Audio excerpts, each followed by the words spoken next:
Well, hello everyone, and welcome to July. Welcome to July's Aging Well. I hope you're all doing great and staying cool as possible in this crazy heat. You know, I always hear it referred to as the dog days of summer. And just for the record, my dogs do not like the heat, and they are stretched out on our bed upstairs right now. They've eaten dinner early and they are just chilling. So if that's what the dog days of summer are like or for, I'm all in. You know, speaking of the heat, I don't know if y'all's gardens have done the same thing that ours has, Dawn's has, but our tomatoes are just exploding.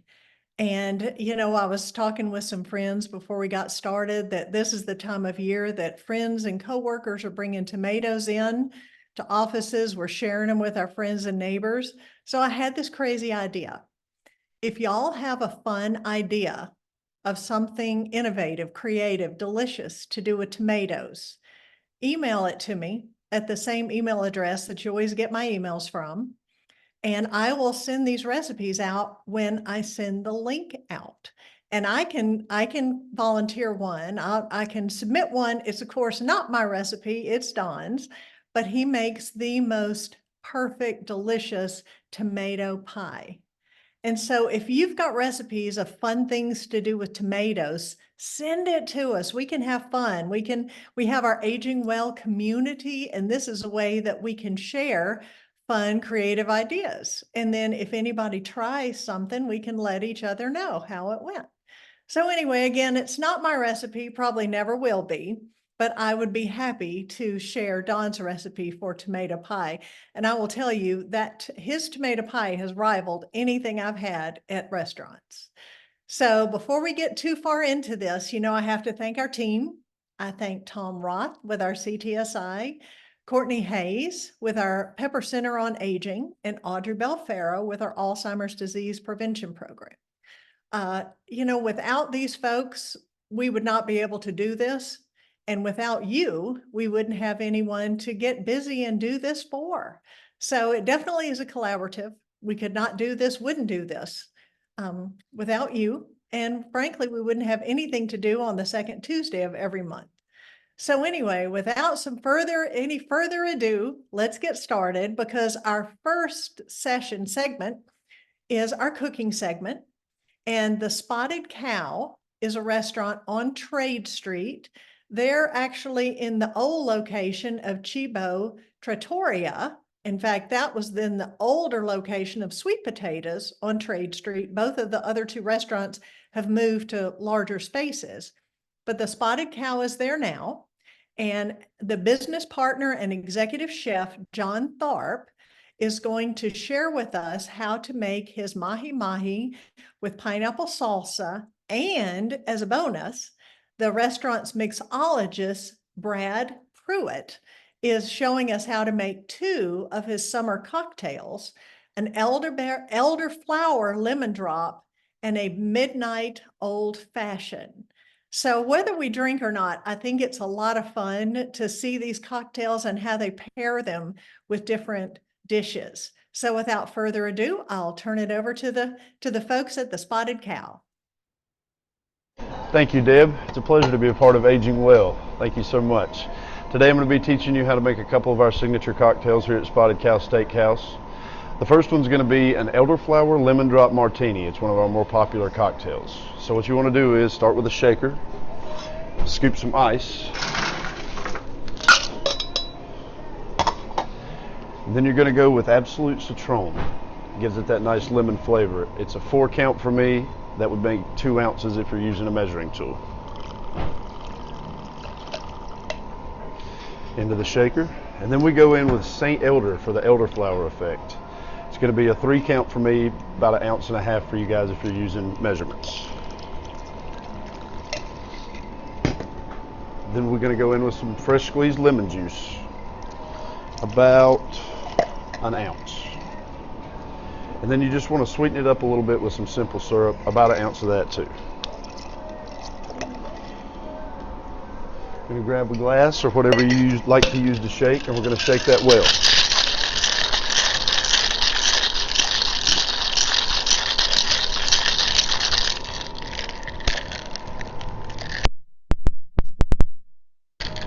you shake it well enough. There we go. You're just going to grab a strainer, grab a martini glass, put a little sugar on the rim just for presentation, and into the martini glass.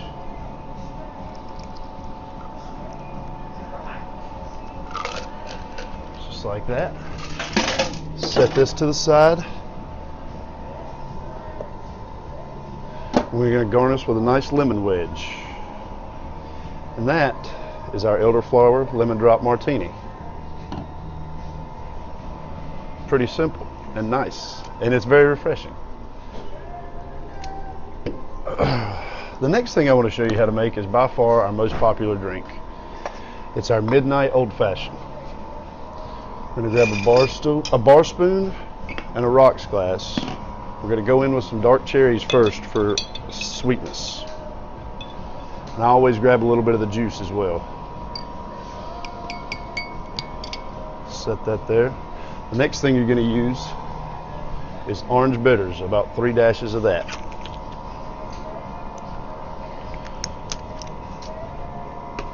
Go within just a little bit simple syrup.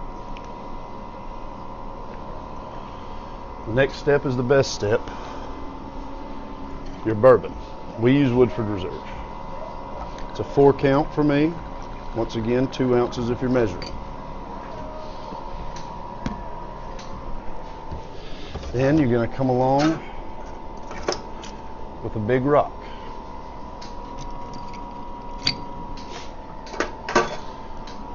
And the key to a good old-fashioned is the stirring. You want to stir this at least 25 to 30 times around, just to get everything really incorporated.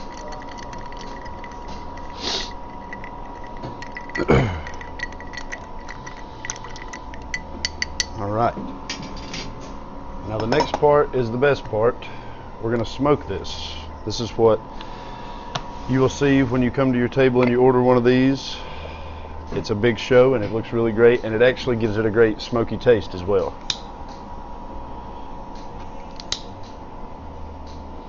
So you just let the drink fill with smoke.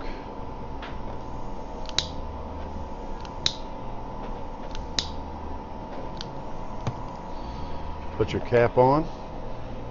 And when I bring this to my bar guests or a table, you just spin the lid around and it's nice and pretty watching the smoke come out. Like I said, this is our best seller. It's our Midnight Old Fashioned. Those are just a couple of the drinks here we offer at the Spotted Cow Steakhouse. I appreciate you, and once again, Deb, thank you for having me be part of this. Hey Deb, thank you for letting us be a part of AgingWell in Winston-Salem. This is John from Spotted Cow. Today we're going to be cooking fresh Mahi Mahi for you. It's seasoned in our proprietary seasonings. If you want to get something like this at home at the grocery store, something with a seed in it, a dill seed or a fennel seed, some coriander even, will break it up, add some nice floral notes to your seafood. So I'm going to show you how to char grill this. We do char grill this, so I'm going to show you how to do that right now. So we spray the grill with oil, so pretty liberally so it doesn't stick. And then we just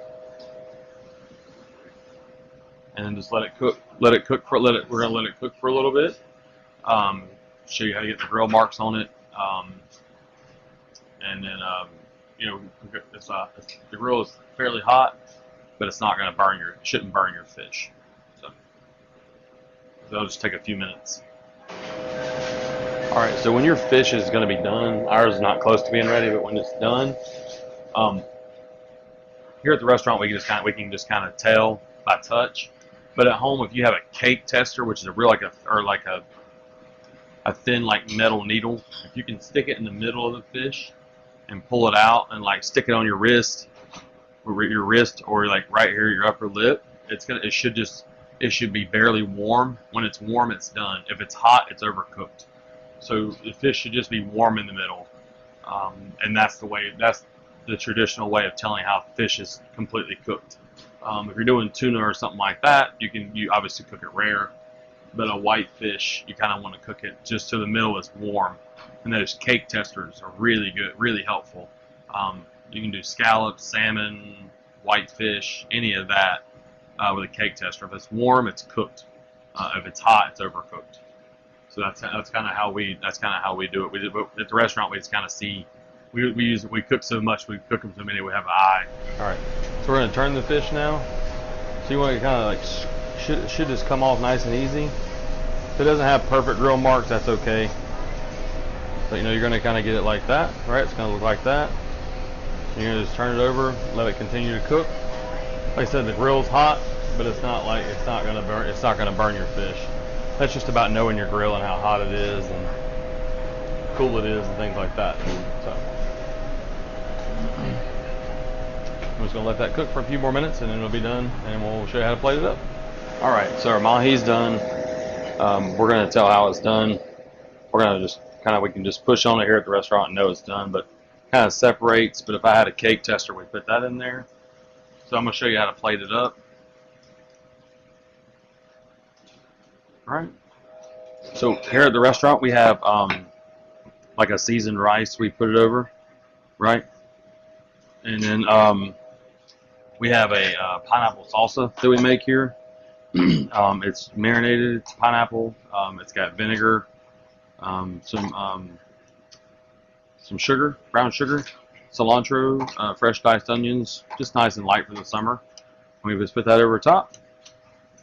And today we're going to serve it with it's our white cheddar mac and cheese that we make. We put some buttered breadcrumbs on top of it to order, and then that's pretty much it. So that's what you're going to get, and then so it's going to look like that, and then you're good to eat. You're going to have a nice meal at home or Spotted Cow.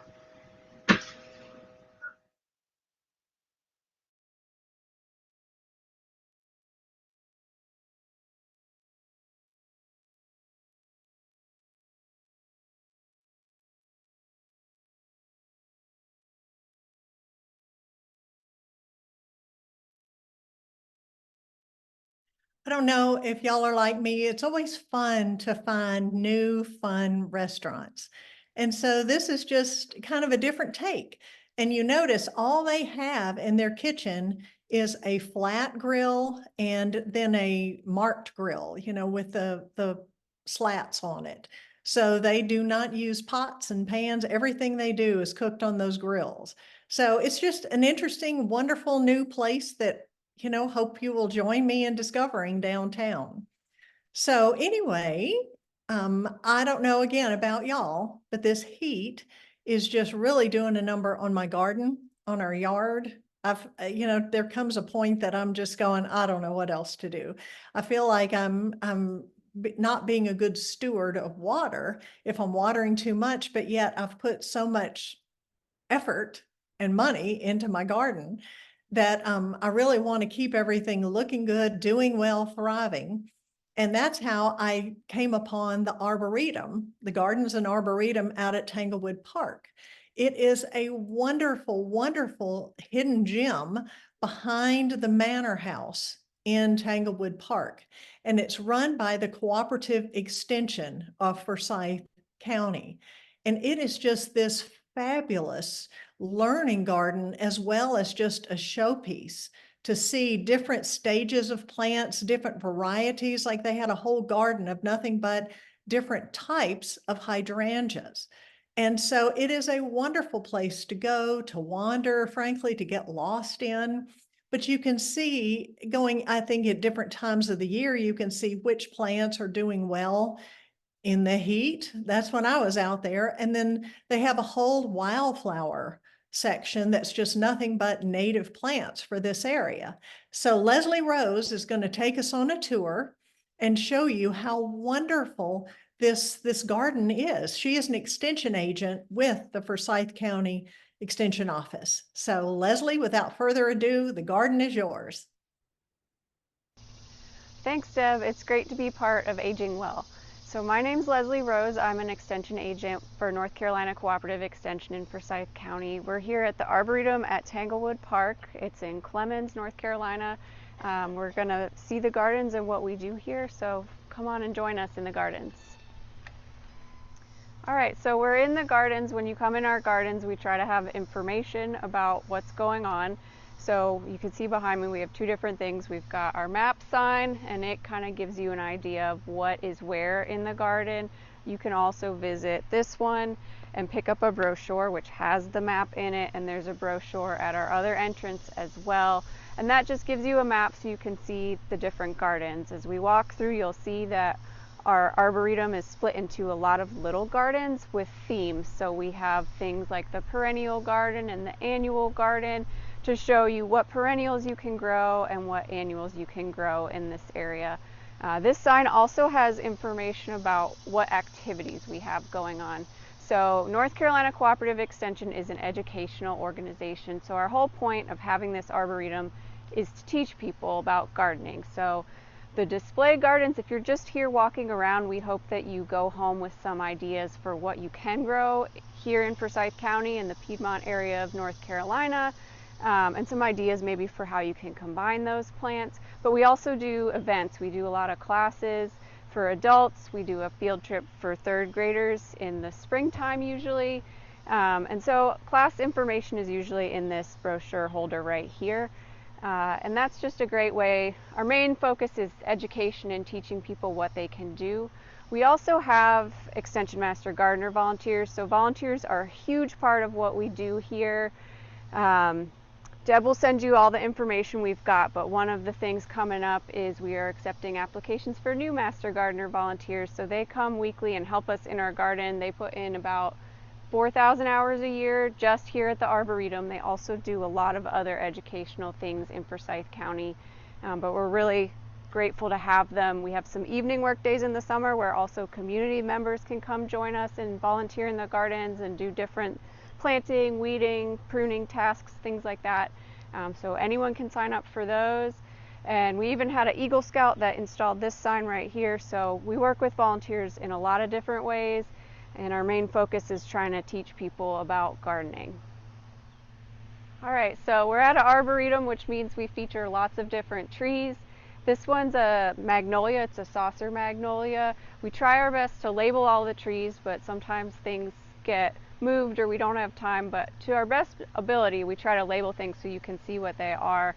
But you can see we've got lots of big nice trees, so when you're here in the summer it might be hot, but you can find shade, and they're just beautiful in all seasons. So the magnolia is one, they actually bloom before they get leaves in the spring. So if you come usually in March, you can see the magnolias blooming when there's not a whole lot else going in the garden, and that's one of my favorite things, is to come throughout the seasons because there's always something to see. But even in the summer, you've got the trees to protect you from the heat. So we have lots of little themed gardens here in the Arboretum. I'm standing in front of the hydrangea garden. It has looked really good this year. So we plant a variety of hydrangeas. If you're not familiar, there's so many different hydrangeas. So we've got some big leaf hydrangeas, some panicle hydrangeas. Back there we've got an oak leaf hydrangea. So they all grow a little differently. They're different sizes, different flower colors, and also different maintenance. So we can show that in this garden. So this is a good example of one that features just one type of plant. We've got others that are a mixture of different plant species, which can show you how to combine things. But this is a great place to come if you're thinking about adding a hydrangea and you don't know much. You can actually see how it grows. So that's what we're trying to do here in our hydrangea garden. One thing to notice is we do have brick pathways almost throughout our gardens, so you can easily walk through. We've got handicapped accessible entrances if you need to come in with a stroller or a wheelchair. Not the whole garden is not super accessible, but you can see probably about 80% of the garden without doing too much up and down, and it's all flat surface, so that's great. We also try our best to have as many benches here so you could come take a rest if you get tired. So yeah, this is just a great example of one of our many gardens. All right, so this is our groom's garden. We stopped here because there's a lot of great blooming plants in here. So the last couple years we've been growing these zinnias. This year we've got some sunflowers behind it, but it's July starting about now through the end of the season. We'll have lots of flowers. Usually they get taller than me, and they are covered in butterflies and other pollinators. That's one big question we get is, what can I grow for pollinators?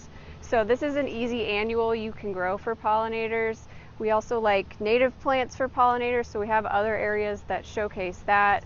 But this is just a great place to come and watch the insects and the butterflies and see what's going on. When it's the right time, you can see monarch butterflies and all kinds of things going on. It's also a really great place if you have a family to bring your kids and come see what's happening.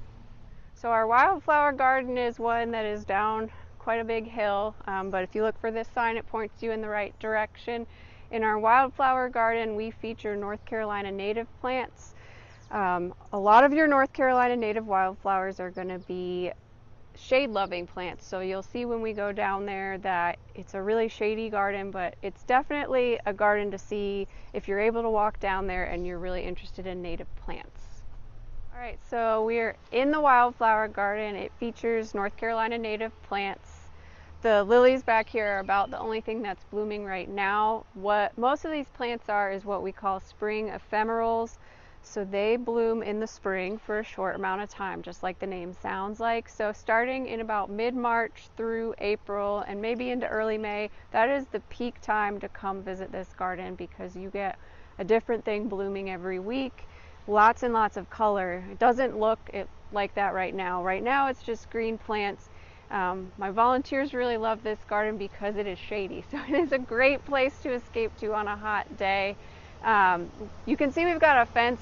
You obviously noticed that when we walked in. So the fence is here because there's a lot of deer in Tanglewood Park, and if you're a gardener and you have deer, you know that they like to eat plants that you want to keep in your garden. So our fence keeps the deer out and allows us to grow a lot of these plants that probably wouldn't be here if we had deer coming in and feeding on them. But again, I just love the wildflower garden on a hot day. It's a really nice shady spot to come hang out. In a shady garden, we usually focus on plants with really interesting foliage. So you'll see there's a lot of ferns.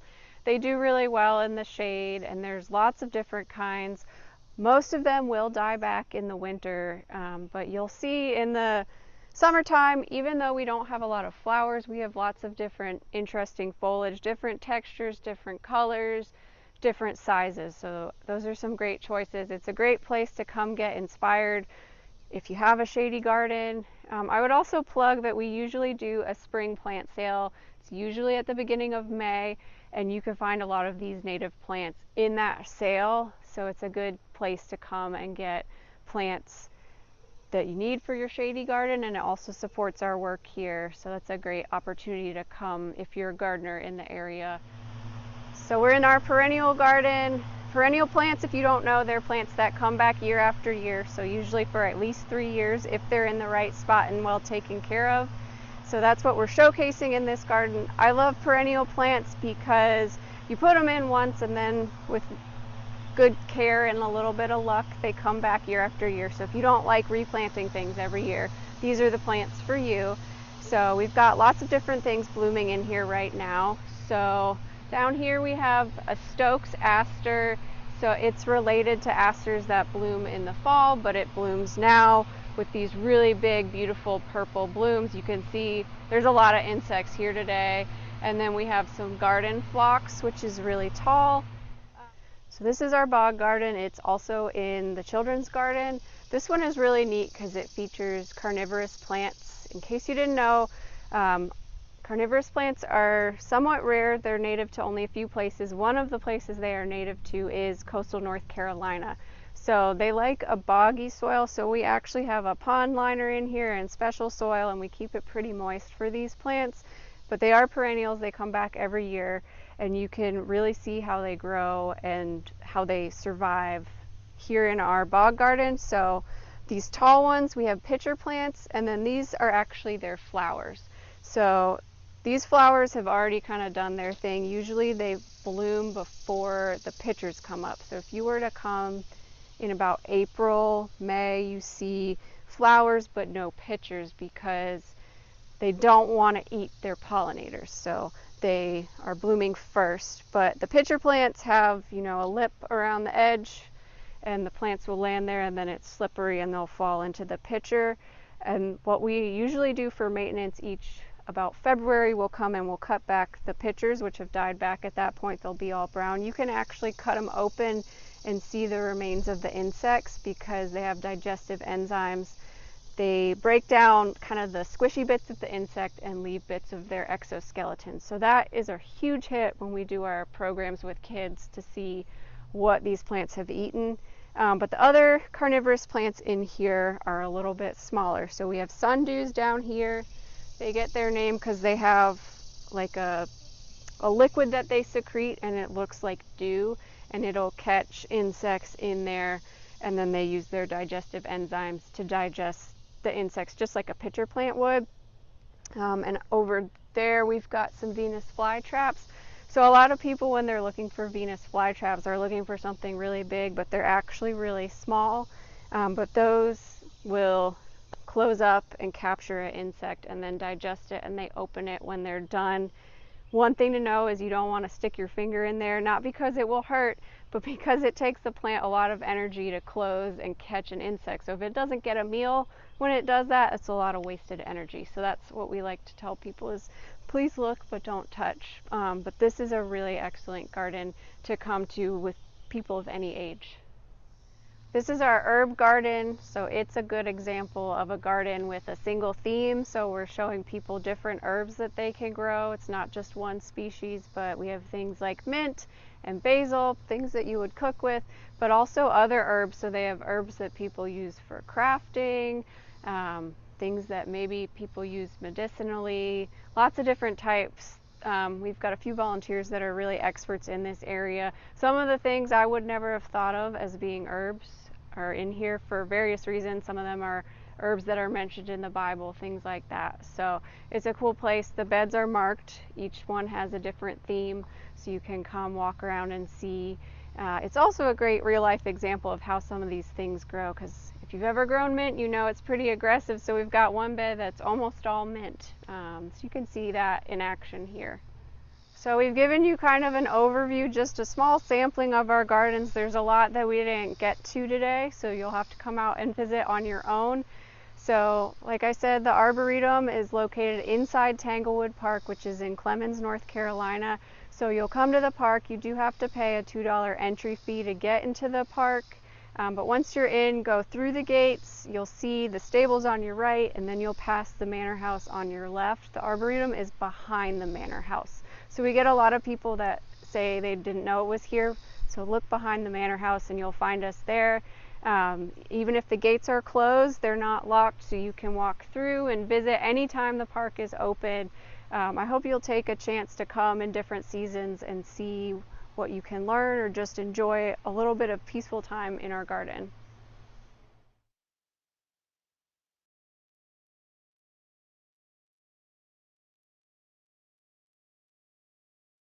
You know, I am looking forward to taking some of those classes because I just think that would be so fun to get to learn at the hands of a master gardener. And especially if they offer some in the evenings, I just think that's going to be a perfect time to expand my gardening knowledge. I'm not a gardener. I like to dig in the dirt, but I'm no fine gardener.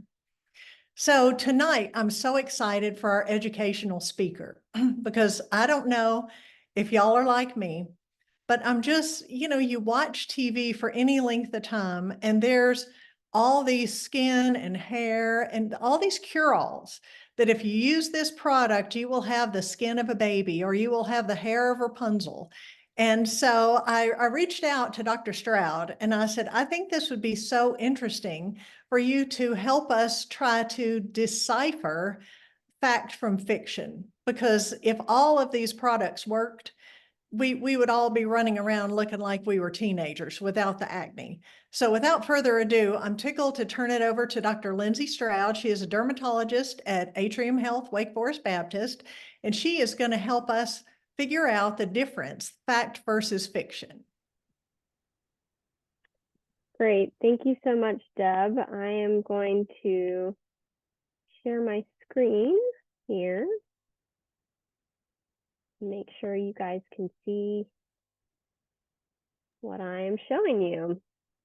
All right. Well, I'm excited to talk with you guys tonight and talk a little bit about kind of some best practices and things that we tend to recommend in dermatology for skin, hair, and nail health, and also go over some of the things that people commonly ask us that maybe they've heard about that sometimes are not always accurate. And I want to make sure you guys have the best information to be able to take care of your own skin, hair, and nails as well. So I wanted to show you guys this picture, and I thought we'd start with hair. And this image here is a cross section of a person's scalp. So if you took kind of a piece of scalp skin and sliced it like a bread loaf, this would be one of those slices. And you can see at the top here is the top layer of the skin, that kind of squiggly purple line. And then you can see the hair follicles go all the way down through the middle part of the skin and are kind of lodged deep in the what we call the subcutaneous fat, or kind of the fatty layer that sits under the skin. And the reason that I like to show this to patients is that you can see kind of how far down the hair follicles actually originate. And these little, they almost look like little eyes kind of down here in the fatty layer of the skin. That is what's called the hair bulb. B-U-L-B, just like flower bulb that you were just learning about. The hair bulb is where the factory of the hair exists. So this is where your body is actually manufacturing the cells that make up the hair that you see once it exits the skin, that you can see on your head. The hair bulb is kind of where all of the activity takes place. And so when we're talking about hair health, there's some things we can do to help take care of the hair once it's on the outside of the skin, but there's also a lot of things that we can do to help take care of the health of the hair in the hair bulb kind of as it's being manufactured. As we get older, there are a lot of changes that occur within the hair bulb and kind of the factory that makes the hair. Oftentimes that hair factory starts to slow down a little bit as we get older, really kind of starting in our 30s and then accelerating a little bit as we get older. There's also glands that are attached to the side of the hair follicle. And you can see a couple of these glands in this picture here. They're like a little bit lighter colored and usually on the side of a hair follicle as it's coming out through the skin. Those glands provide kind of oils that help protect the hair itself and strengthen the hair as it grows and exits through the skin. As we get older, those glands oftentimes also tend to become less active. So as many of us know, as we get older, our hair tends to get more dry. And oftentimes it can become a little bit weaker or a little bit more brittle than it was when we were young. And a lot of that has to do with kind of the glandular activity and the fact that those glands slow down as we get older. Similar to the hair follicle, this is actually a picture of a fingernail. So hair and nails are basically made of the exact same type of cell. So it is something called a keratinocyte, which is kind of the building block of skin. But keratinocytes, once they die, basically make up a hair fiber itself, or the nail that you see. And if you can imagine, the nail actually looks like a giant hair follicle that's kind of been turned on its side. So this purple area kind of back on the right-hand side of this image is analogous to that bulb of the hair follicle. So that's the factory where the nail is made or manufactured. It's called the nail matrix. So where the nail grows from is actually buried pretty deep down inside your finger. So if you look at this picture on the far right, obviously this is showing a finger with a fingernail, and the kind of edge of the cuticle there you can see at the bottom, and the nail factory is actually all the way almost at the very bottom of this cartoon schematic down here. So similar to hair, when we talk about hair health and the fact that the hair has grown really far down in the skin, the same thing applies to our nails, both on our fingers and our toes.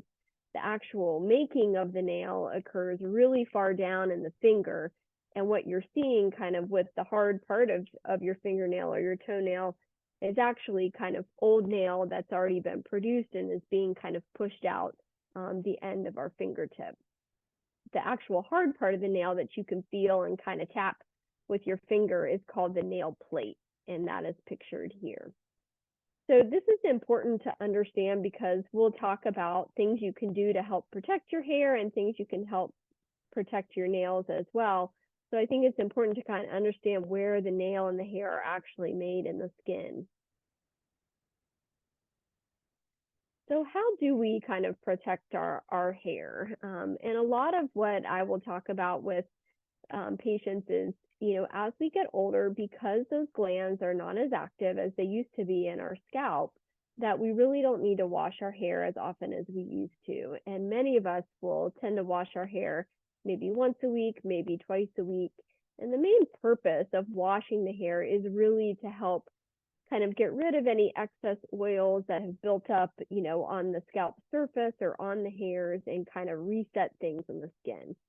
So the less those glands are active, the less you really need to wash your hair. So I usually recommend, typically no more than every other day or every couple of days for adults, once they're in their 40s, 50s, and older. Things like heat and color are nice because they make our hair look good, but they can be problematic for the hair as well. So heat can oftentimes damage kind of the outer layer of the hair. It's called the cuticle of the hair. And if you use a lot of heat, like flat irons or really high heat hair dryers or hooded dryers, that can cause kind of little holes to develop in that outer layer of the hair. And that also tends to make the hair more brittle, not as strong, and you can get kind of some breakage of the hair. If you use a lot of really high heat really close to the scalp, so really close to the scalp skin itself, you can also actually damage the hair follicle and the hair factory, that hair bulb that sits under the skin. So just be careful when you're using a lot of heat to your hair or to your scalp. The way that hair color works is that it actually pokes little holes into that cuticle of the hair follicle, so it makes a lot of holes, and then the dye is able to kind of get into the inner part of the hair fiber itself and stay there. So that's how semi-permanent or permanent hair color works. So color is okay to do every so often, but just be aware that that color can at times be a little bit damaging to the hair as well. And it's always helpful not to do repetitive coloring of the same part of the hair over and over again. So if you want to, touch up your roots, I think that's great, but try to minimize kind of repetitive coloring of hair that's already been dyed previously, because that hair is already a little bit weaker just from the processing that it's already been exposed to. Lots of patients ask me what shampoo, what conditioner should I use? And I am here to say there is not one size fits all, and there's not any shampoo I think that is, stands far above any other one. Generally speaking, if people tend to have a drier scalp or have some itching on the scalp, oftentimes we will recommend a shampoo that has zinc in it. Head and Shoulders is a really common one that has zinc, but there's lots of other shampoos that have zinc as well, just because zinc is an anti-inflammatory ingredient. So if you're having, some itching, that can sometimes be a sign that there's a little bit of inflammation in the scalp. Similarly, there is an over-the-counter shampoo called ketoconazole shampoo. There's a higher percentage that's actually a prescription product, but there's a 1% shampoo that's over-the-counter. And over-the-counter ketoconazole can also be really helpful, particularly for the scalp, if you're having some flaking dryness or itching of the scalp. The ketoconazole shampoo, I oftentimes recommend people do maybe just once a week. And it really is more of kind of a scalp treatment. So you put it on your fingers and kind of massage it into the scalp, and then you can actually just let the water kind of rinse it out through your hair. The other thing I will talk to my patients about is, as we mentioned, the hair factory sits really deep down in the skin.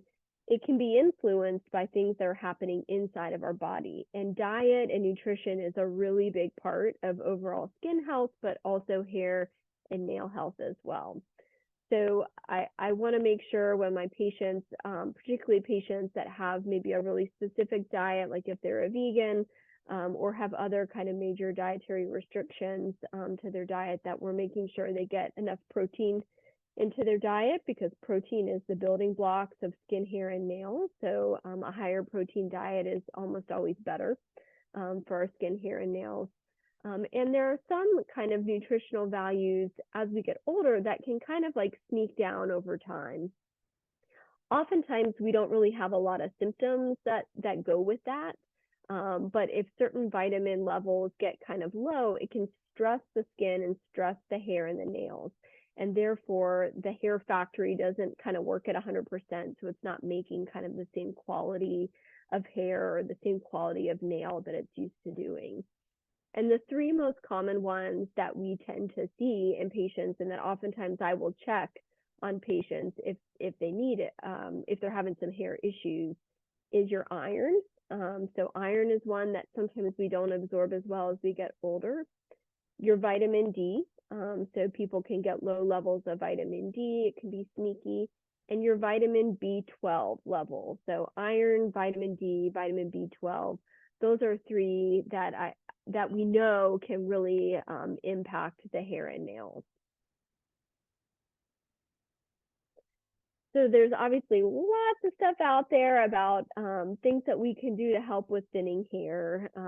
And I wanted to put on here some things that I think oftentimes we do recommend or talk about that can be helpful, and things that oftentimes are not as helpful, I think, as we want them to be. So when people come to us for hair thinning or for changes in their hair, that's a really common reason that people come to the dermatologist. We talk about outside of kind of nutrition and the general hair care practices that we just talked about, using things that can actually help kind of stimulate the follicle and make it want to be more enthusiastic and make it want to work a little bit harder and make kind of a better quality hair. And those, some of the things that I've listed here are things that we oftentimes will recommend. Topical minoxidil has been around for a long time. It is a stimulant to the follicle. You can take oral minoxidil, which is a prescription product. Similarly, oral finasteride is another medicine that's a prescription that can help with certain hair thinning. We do sometimes some procedural things that can help with the hair. There are certain types of injections that you can do that have growth factors that kind of stimulate, again, that follicle that's there that maybe just doesn't want to work quite as hard as it used to. We can kind of encourage it to live its best life and be really active. A lot of people ask about essential oils or kind of natural products that they can use for hair.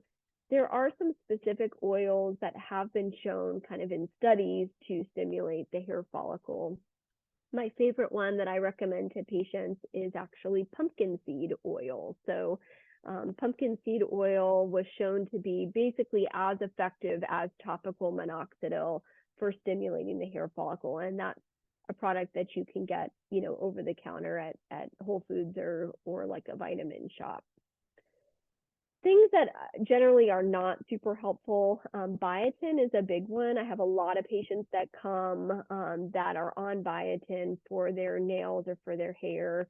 Biotin really has not been shown in the studies that have been done to be helpful for hair thinning or for nails. And it can sometimes actually interfere with other medications that people take. So we tend to generally discourage our patients from using biotin, particularly if they have things like thyroid disease, because it can affect your thyroid hormone levels. Most, again, shampoos and serums are not super helpful, I would say, at stimulating hair growth. Similarly, most vitamins and supplements are not that helpful outside of kind of the ones that I talked about if they're actually low, like iron, B12, and D. In that case, we will recommend supplementation of those to try and get them up into the normal range for patients. Massaging the scalp feels great, but I don't think it actually stimulates the follicles at all. There's certainly no harm in doing it, but I generally tell patients there's not a lot of evidence that is super helpful for hair growth specifically. And then laser combs and hats is another one that have become pretty popular, and you can buy those, off the internet. The evidence is pretty wishy-washy on those. There may be some patients where there may be a little bit of benefit to some of those products, but again, the hair factory sits really far down in the skin, and so most laser, like red light and blue light, that are used in those products really do not penetrate deep enough in the skin to really get to where the factory is. So I generally, don't recommend those for my patients. So we talked a little bit about hair. With nails, one of the main things that can be problematic is, again, as we get older, kind of that nail factory, that nail matrix, sometimes gets not quite as active or robust as it used to be. And so the quality of the nail that we manufacture can go down a little bit as we get older. Our nails tend to become a little bit drier, sometimes a little bit more likely to split or to break. We can get separation of the nail plate, the hard part of the nail, from the skin underneath. And that happens as we get older as well. One of the main things that you can do to try and help with the quality of your nails is to minimize a lot of time spent in water with your fingernails. Obviously, we love people to wash their hands. I'm not saying don't wash your hands, but excessive hand washing can damage kind of the skin and the nails itself, and water immersion of the fingers can be problematic. So things like doing a lot of hand washing of dishes can impact the nails, or doing a lot of house cleaning with a lot of like solvents or cleaners can also disrupt the nails. So if patients like to hand wash dishes, I encourage them to get some dishwashing gloves. It's a real simple kind of trick to, again, put a little barrier between the water and your fingernails, which can actually be pretty helpful. Keeping your nails kind of filed and trimmed, of course, is helpful as well. Avoid kind of peeling the nails with your fingers or biting them, as that kind of trauma to the nail over time can cause issues with the nails as well. A great time to kind of moisturize the hands and to kind of work a moisturizer into the cuticle of your fingers is at night before you go to bed. My favorite is Vaseline, which is just an oldie but a goodie. It's not for everybody because I know it's kind of thick, but a regular lotion would work fine, and that'll help kind of hydrate that skin and restore kind of a nice barrier to the skin while you're sleeping. Like I mentioned, the gloves is good. Again, diet can impact the nails just like it can impact the hair. So trying to have a nice balanced diet, plenty of protein, fresh fruit and vegetables will help kind of ensure, kind of optimum building blocks for the hair, skin, and nails. And for ladies, really, if you can, minimizing the use of artificial nails, because a lot of the adhesives that are used in gel nails, powder nails, stick-on nails can over time, again, kind of strip the nail plate underneath and can cause some damage to the nails as well. So toenails. So we talked about nails in general. Toenails, of course, can become a bit of an issue or a problem for us as we get older as well. And a lot of this has to do with over time, that nail plate kind of separating or making a little gap between the skin underneath the nail bed and the actual nail plate itself.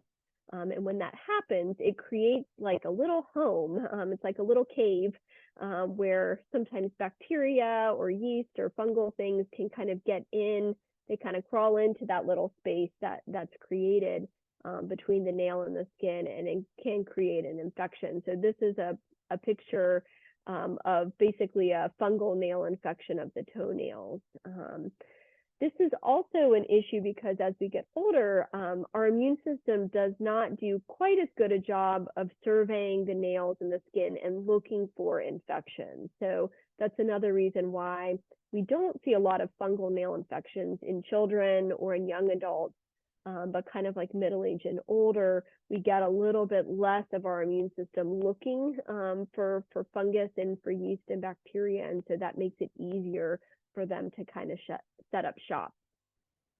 We see it mostly in the toenails as opposed to the fingernails because of the trauma of walking, essentially. So when our nails kind of hit against our shoes, that can create kind of repetitive minor traumas to the toenails over time, and that makes them more susceptible for getting things like fungal or bacterial infections.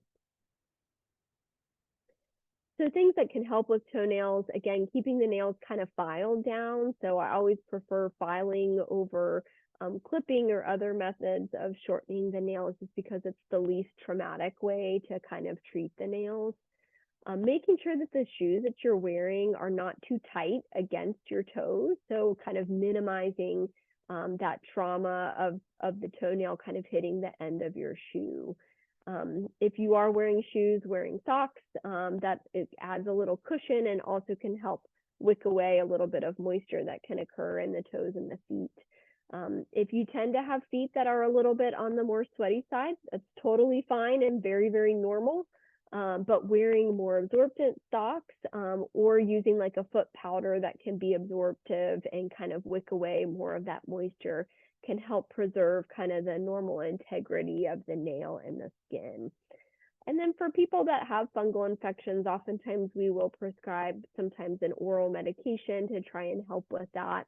Unfortunately, the topical antifungal agents that are out there are generally pretty poor at getting rid of fungal infections in the nail. The cure rate for most topical antifungals is like less than 20%. So sometimes we will use them, but I always, kind of set expectations with patients that they can oftentimes not be as amazing as the commercials may suggest, unfortunately. Keeping the nails too short or too long, that can cause other issues. And so kind of a nice, kind of right at the tip of the nail skin is oftentimes where we recommend kind of maintaining them. Again, biotin is typically not that helpful for toenails. Lots of home remedies for kind of toenails and toenail fungus. You ask 10 people, you get 10 different home remedies. I've had a lot of people that swear by Vicks Vapor Rub. My favorite home remedy, if people want a home remedy, is Listerine. I have people sometimes use clear Listerine to the nails a couple of times a week because I think it actually can penetrate through the nail plate a little bit better than most of the other topical options out there. So that's something else that if you feel like you've got a little nail infection and you want to do something at home, the clear Listerine is a reasonable option. All right, let's move on to facial skin health. So these are my favorite things to do to kind of keep the skin healthy. And of course, there are a million billion things out there, lots and lots of money spent on kind of preserving our facial skin health. But if you don't take anything else away from this talk, these are kind of the four things that we tend to recommend for patients. And really, sunscreen, moisturizer, and retinols are really the top three. Vitamin C is kind of a cherries on top sort of thing. When it comes to sunscreen, we prefer what we call physical sunscreen. So that's typically ones that have either titanium or zinc as the active ingredient. So if you're at the store, flip the sunscreen over, it'll have a box that looks just like this on the back, and it'll right at the top, it'll tell you the active ingredients. And so you'll see here, this is an example of titanium zinc oxide. This is a physical sunscreen. Physical sunscreens are nice because they block UVA, UVB, and visible light. So they do a more wide spectrum of UV radiation than chemical sunscreens do. The downside is they can be sometimes a little bit of a thicker product. At least SPF 30 for the face is really what we recommend. If you're going to be out at the beach or at the lake or getting a lot of sun exposure, I usually say aim a little bit higher, just for that added protection. And here you can see these are just physical versus chemical sunscreen. So the box on the right would be on the back of a chemical sunscreen. So a lot of the chemical ingredients end in either ENE, ATE, or zone. And sometimes sunscreens will have both. So sometimes they have both physical and chemical ingredients in them. But the chemical sunscreens are a little more narrow in terms of the UV radiation that they protect against. I love this slide because it is amazing to me how smart our cells are. So on the left here, you see kind of a schematic. And the big brown looking, animal looking cell here is a melanocyte. So that's the cell that makes pigment. And it makes pigment in its factory, and then it gives little gifts to all of the other skin cells. These are keratinocytes, those peach colored cells here. And it releases pigment or melanin into there, and then the melanin is distributed. And you can see the melanin actually distributes over the top of the nucleus of the cell. So the nucleus of the cell is where all the DNA is kept. And the reason that the melanin kind of forms a hat on top of the nucleus of the cell is because melanin absorbs UV radiation. Okay, so the more melanin you have, the better job your skin does at protecting its DNA inside the nucleus.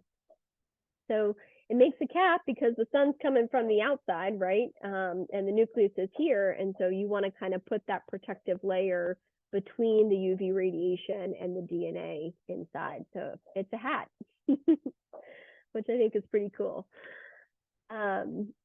People always ask me like what my preferred kind of products are when it comes to things like moisturizers and cleansers. I don't make any money from any of these products. I usually say if you're really dry, use a little bit of a thicker moisturizer. If you're oily, use a lighter one. I like the brands listed here because they tend to be a little more sensitive skin. They tend to not have quite as many extra bells and whistles, which I think is better when it comes to using stuff on your face. Just kind of a plain Jane approach is better.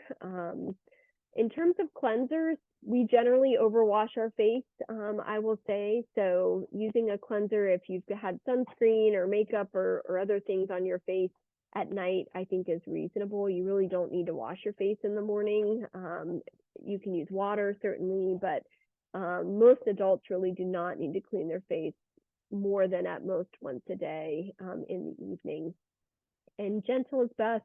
The similar products as above, similar brands, and then avoid kind of really scrubby types of washes or really abrasive washcloths on the face. So very gentle, very clean kind of products is what we recommend. For retinols or retinoids, they do a lot of really great things like I've listed here. Over-the-counter options, you can do retinols. There's tons of different brands. CeraVe makes one I put here. Different is actually a retinoid, which is a little bit of a stronger product. So it's like the same kind of ingredient as a retinol, but it is one step up, I would say. You can get different over the counter. It used to be prescription. So if people want to start using a retinoid at night, it helps with a lot of different things with aging on the face. You could start with different or the adapalene gel as its generic name. And then you can always escalate to a prescription level product. Vitamin C, if people want an extra thing, that one can help with some pigment spots and is a good morning thing to do. Tons of different brands out there, but the vitamin C is really the ingredient to look for. And that's really what I recommend for the face. So I don't tend to do a whole lot else or recommend a whole lot else for patients, but SPF, moisturizer, a retinol, a retinoid, and a vitamin C if you want to do it. And then just to wrap up, use sunscreen, sun protective clothing, hats, sunglasses, protect your eyes so you minimize risk of cataracts. Pay attention to the really highest risk areas for skin cancer. So in men, that tends to be the scalp, the ears, the face, and the neck. In women, face, neck, upper chest, and then the lower legs below the knees is a high risk area for skin cancer. Avoiding super hot showers, which can be more drying to the skin. Moisturizing right after you shower can be really helpful as well. And I'll just wrap up with a little bit of science here. So people are always coming in and saying, well, I'm too old, like damage is done and you can't help me. But there were some studies done that basically showed even for adults, so people in their 50s and 60s that started using sunscreen on a regular basis that didn't previously, had a much lower risk of skin cancers 10, 15, 20 years down the road than the group that kind of continued to not use sunscreen and kind of did their same old habit. And this was also shown for melanoma as well. So people that used sunscreen on a more regular basis had a lower risk of developing melanoma even later in adulthood. So I always tell my patients it's never too late to start adopting good habits, and there's some science that shows us that it can actually be pretty helpful for a patient. So I'll stop there, and then happy to answer any questions that people have. Looks like maybe there's some in the chat. I'm happy, Deb, to answer those if you'd like. Yes. So are any over-the-counter products for toenail fungus? Yeah, so there are a lot that are advertised. There are none, in my opinion, that are super helpful. That's usually when I'm like, if you want to do the Listerine thing, I think it's actually better than most of the over-the-counter products that are advertised for nail fungus. So again, I think no real harm in doing it, but I think I don't think that they're super helpful by and large, unfortunately. So does retinol aggravate skin redness or rosacea? So typically retinols are okay because they are not quite as strong. So retinols actually can help skin redness in a lot of patients depending on why they are red. Retinoids tend to be a little bit more irritating to the skin and takes a little bit of time for the skin to get used to them. So if you have super sensitive skin or rosacea skin, probably starting with a retinol would be good and see how your skin reacts. And I oftentimes will encourage patients to use just like a little bit, like maybe on your cheek here first for a couple of days and just see kind of how your skin likes it before you start kind of putting it all over the face. That way you can make sure your skin's going to be okay with a new product. And how about collagen for the skin?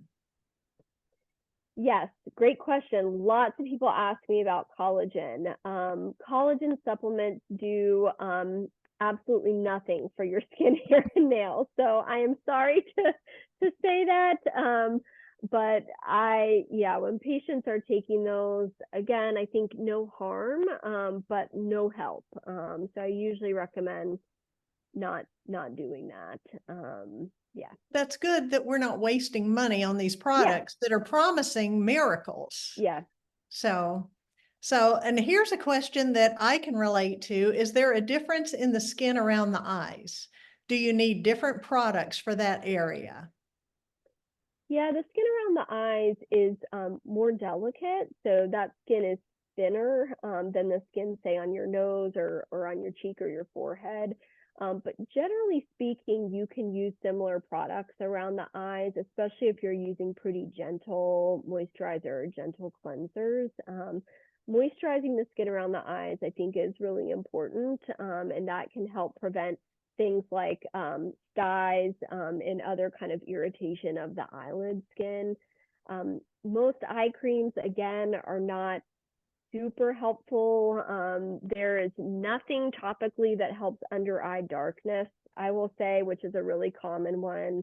That has to do with actually a loss of the fatty layer under the skin. And so the blood vessels that lay behind that become more visible, which is oftentimes why people get, as we get older, we lose that fatty layer. And so we tend to get darker circles under our eyes.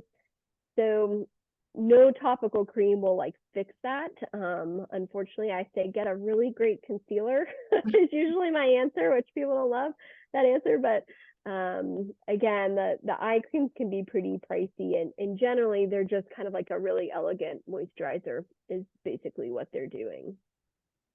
So what causes the toenails to get hard as a rock? What is the best way to trim them? Yeah, I mean, our toenails oftentimes get thicker as we get older, and that has to do with changes in that factory, the kind of the toenail factory, the nail matrix. And as we get older, just the shift in kind of that matrix can oftentimes produce a thicker nail. And that's where I think actually filing is better than cutting. And you can file a pretty thick nail if you get, kind of a coarser grit type of nail file and have patience. You can actually do a pretty good job with filing them. Now, sometimes the nails get thicker because there may be a fungus or another thing going on there that can cause the nails to thicken too. But in most of us, as we get older, our nails naturally become thicker. And so that's where the filing, I think, can become a little bit, is a better choice, I would say, over like a nail clipper. Now, this is something I've heard so many different versions of. What order should sunblock be applied? So should it be applied after moisturizer and foundation or before? It doesn't really matter. As long as you put it on, it doesn't matter if it's first, second, third, or fourth, because it is creating a barrier in the skin. So, if you want to put moisturizer on first and then put sunscreen on, that's fine. It doesn't make it work any different. Okay. Now, if you put a really thick sunscreen on and then you put a moisturizer on over it, maybe the moisturizer wouldn't get in quite as well, but you won't affect the sunscreen or its ability to kind of do its job. So whatever order you like, I think is fine. Oftentimes what I tell my patients is put the moisturizer on, put the sunscreen on, and then if you want to put makeup on over that, that's okay. But it really honestly doesn't matter. Okay. What about collagen powder with liquids? Still no. Okay. Still doesn't work. I'm sorry. If using minoxidil, do you have to keep on using it forever, or does hair go back to thinning if you stop using it? So it depends on why your hair is thinning. If it's thinning because of age, like if it's a genetic reason for thinning, then yes, minoxidil is kind of a lifetime kind of commitment. If you use it and then you stop, basically your genetics will revert back to what they want to do, which is kind of thinning of the hair. It doesn't all fall out at the same time, but you will gradually start to thin again. Sometimes people have other types of hair loss. We can use minoxidil for a short time, and they can come off of it and do okay. But for most of us, we thin as we get older, and minoxidil is kind of holding back those hands of time a little bit, if you will, and trying to maintain kind of our scalp density for as long as we can. Is there any side effect to using it long term? No. Okay, my father and brother have had basal cell issues. I haven't been using anything but work outside a lot. Best suggestion for a 77-year-old? Yeah, I think 77 is a perfect time to start using sunscreen. You got another 30 years, surely, that you're going to be here. So yeah, I think, sunscreen is a great thing to start getting in the habit, at least face, chest, maybe backs of the hands. And I love sun shirts. I mean, nowadays you can get some great, pretty lightweight, long sleeve shirts with a high neck, because I'm lazy and I don't want to reapply sunscreen all the time when I'm outside. So I love wearing those long sleeve shirts because it protects you, and then you don't have to worry quite as much about reapplying all the time. I love that the younger people coming up now, the little infants are now wearing these, literally nothing of those little bodies is exposed to the sun. Yeah. And I love that they're getting so much smarter younger than we were, because I was of the generation we lay out with baby oil. you know, Oh, because yes. you wanted to get as dark as you could. And now it's like, oh, I'm paying for the sins of my youth. Okay. Does an eye cream need a retinol ingredient? No, most eye creams really won't have a retinol. Most eye creams, again, are going to have a lot of fancy sounding ingredients, but they're basically a moisturizer. So, you know, I think just using a nice moisturizer morning and evening to the under eye skin is probably just as good as one of the fancier kind of eye serums that are out there. And it looks like the last question is issues of using insect repellents before or after sunscreen.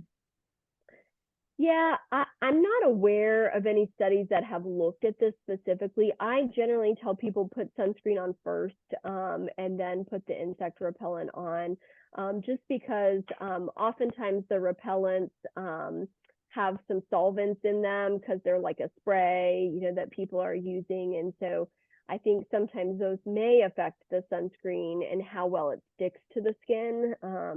So I usually prefer people put the sunscreen on first and then certainly can put the insect repellent on after that. And I'm going to do a plug here because you are my dermatologist and I make an appointment once a year to come in to you so you can do a skin check for me. And it's fine that, I mean, I can check my arms and my legs, but I can't check my back. And so I am just the biggest proponent of see your dermatologist and get professionally checked because there's nobody that's a better expert than you. So you and your colleagues. So I thank you so much for joining us. And Dr. Strowd, I'm going to ask you if you would send me your slides so I can include them. It was just a wealth of information that, you know, I always learn something from an Aging Well, but tonight I was just taking notes like crazy.